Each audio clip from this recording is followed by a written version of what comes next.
Даешь золото в копилке сборной республики и еще медали выше проба. И не где-нибудь, а в якутском спорте номер 1.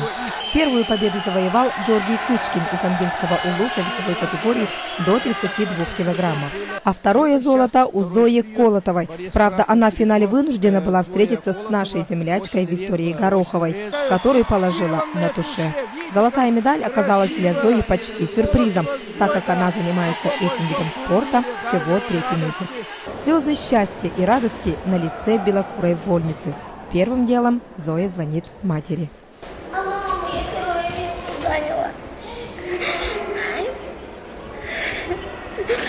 Я не знаю. Давай, мама. Я завтра приеду. Наша республика представила девушек и юношей во всех весовых категориях. Всего 22 борца. Родные стены и армия болельщиков – надежное подспорье. А еще не осталось незамеченным и присутствие самого президента республики Егора Борисова. Кроме 2 золотых медалей на нашей аллее славы, 2 серебра и 4 бронзы.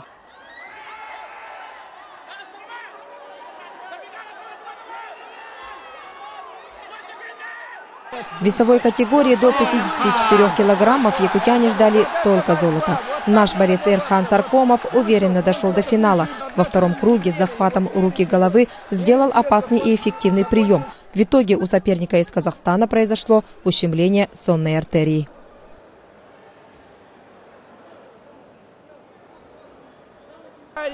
А в финальной встрече Эрхан получил возможность вытянуть свой шарик, но провести прием против монгола Занабазару так и не смог.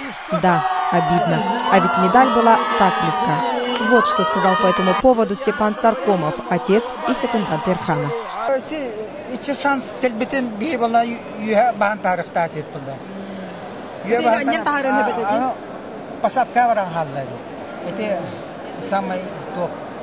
Тактическая суканна. Итак, это хомая хаджартине би нахпакум. Блин, кратикоску битен канна уже и хаехтах. Напомню, что на прошлых играх выступали все 3 сестры Эрхана, и все они стали медалистками. А еще на своих вольников делает ставку Иран. Борец весовой категории до 42 килограммов Бенияз Мессия приехал в столицу алмазов только за победой. Но иранский фаворит Бенияз не устоял перед атаками и приемами казахского борца.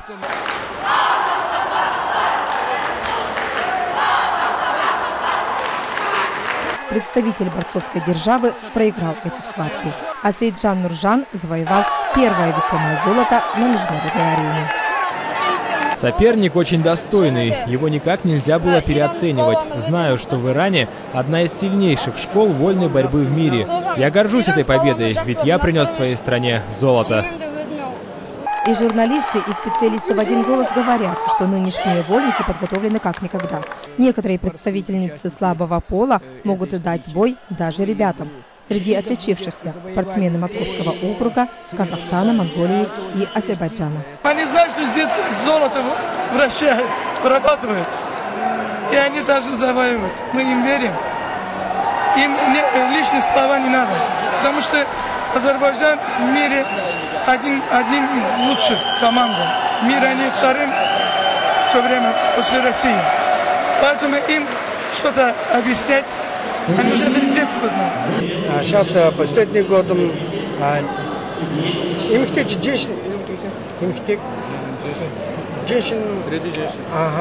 очень срочно развивается.